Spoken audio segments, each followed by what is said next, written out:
Hello ladies, welcome to my channel. If you're new here, you may not know, my name is Nicole and I've been on a little bit of a level up journey this last 13 to 14 months. And although there are things that we can level up with that don't include money, there is gonna come a point in a time on your level up journey that you will need money to move forward with.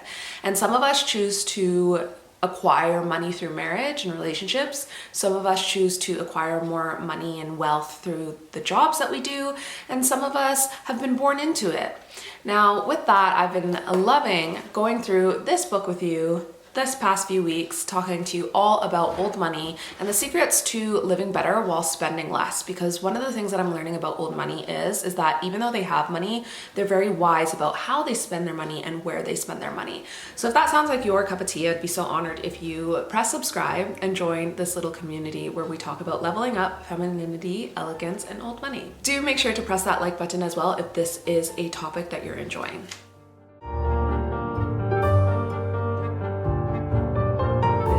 If you saw one of the core value videos in this series where we were talking about the core values of old money, you would have seen that one of their core values was education.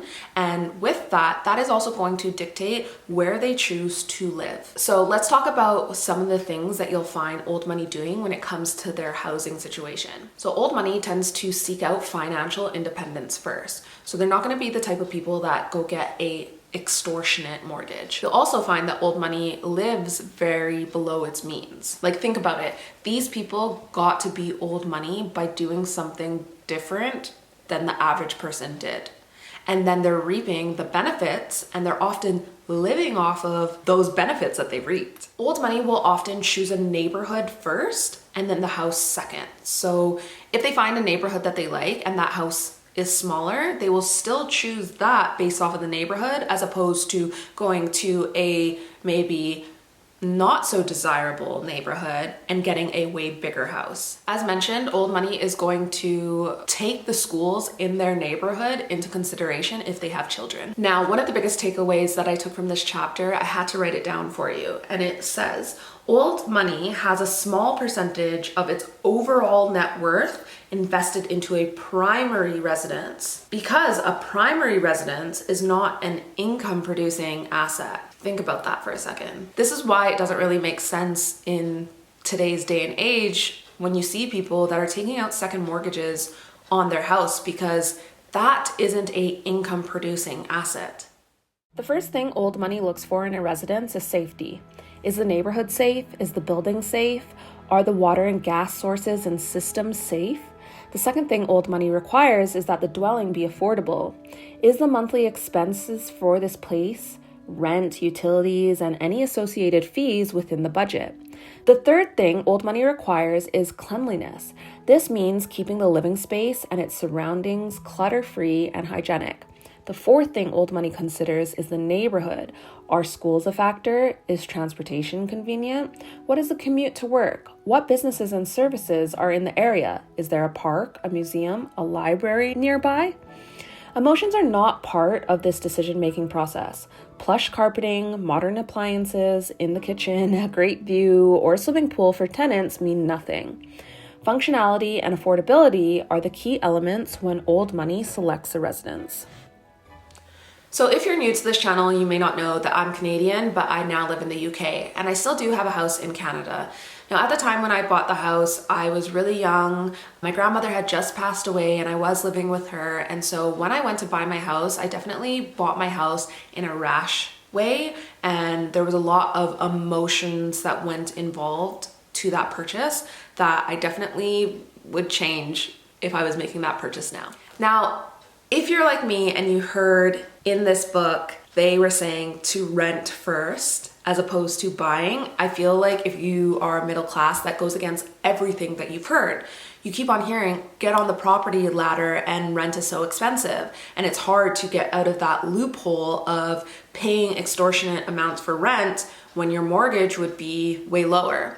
Now, I do think that depending on where you are in the world will dictate this, because not all housing is extortionate. Where I am in the UK, housing prices is extortionate. And so I couldn't imagine how people would save as well as live, as well as pay the rent prices that are going on here in the UK. Like, it is insane. But taking my own personal circumstance into situation, even though I would have been paying more for rent, I still think that if I had gone back and rented first, I would have not only learned to find out what I liked in a home more, I would have also maybe not bought at a time where the prices were what they were, and I would have made a better financial investment. If you saw some of the other videos in this series, you would have heard me reflect on the part of the book where the author says that often we make decisions based off of emotions, not based off of wise financial decision. And it's because we're often looking to solve those emotional issues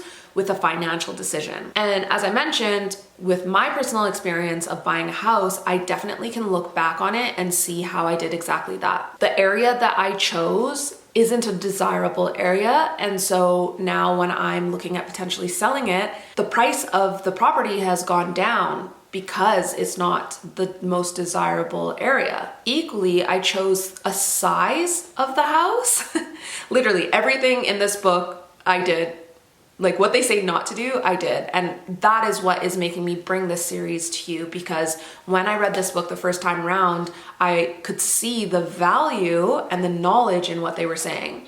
But I chose a house in an area that was bigger because I was like, I don't ever have to move again if I don't want. And it was a sizable house, but it's not in a desirable area. And then the last thing that I really realized that I did is, you know how I mentioned I was living with my grandma and then she died? I made a rash decision on the house that I bought because of just kind of the instability. And that was not a wise decision. I definitely could have taken more time to process this. The next thing that I wrote down that I wanted to share with you, because it was such a great takeaway, and it says, old money solves emotional problems with objective self-examination and sets apart from financial decisions.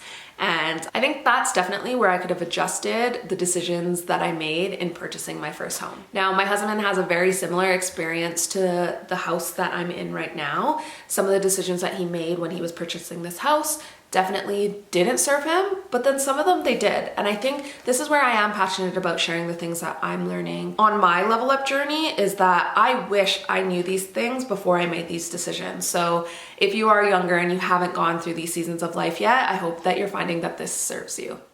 Members of the middle class will save and borrow in order to purchase a primary residence, which will do nothing but require further expenditures to maintain. The mortgage will also be the largest monthly expense of the household. Opportunities for career advancement, savings, or investment may be missed if the mortgage is too large or consumes too much of the household budget. The middle class wants to buy a house as soon as possible. They are generally misguided in their financial thinking. They are sold the idea of a house as something that creates security, comfort, and safety, which it does not. It demands a down payment and creates a serious long-term obligation, and many times a huge commitment of resources. The purchase of a residence prior to being financially independent profits the owner of the property and the real estate agent, but not the buyer. Old money, if it does not inherit a home, will rent first, keeping and conservatively investing the money it would have put into a down payment. It will purchase a primary residence later in life, make a larger down payment, and have lower monthly payments and more financial independence. It will then leave the house with a small or non-existent mortgage and tremendous equity to its children to live, rent, or sell when it's time to downsize. If you absolutely must buy a piece of real estate when you are just starting out or starting over, consider an income-producing one. A residence with 2 or 4 units, one you can live in and the others you can rent out, can moderate the cost of home ownership and provide tax benefits. Anyways, my friends, that is it for this video. In the next video, we are going to be talking all about how old money socializes. So if you enjoyed this video, I'd be so honored if you joined me by subscribing, and seeing you in the next video. Bye.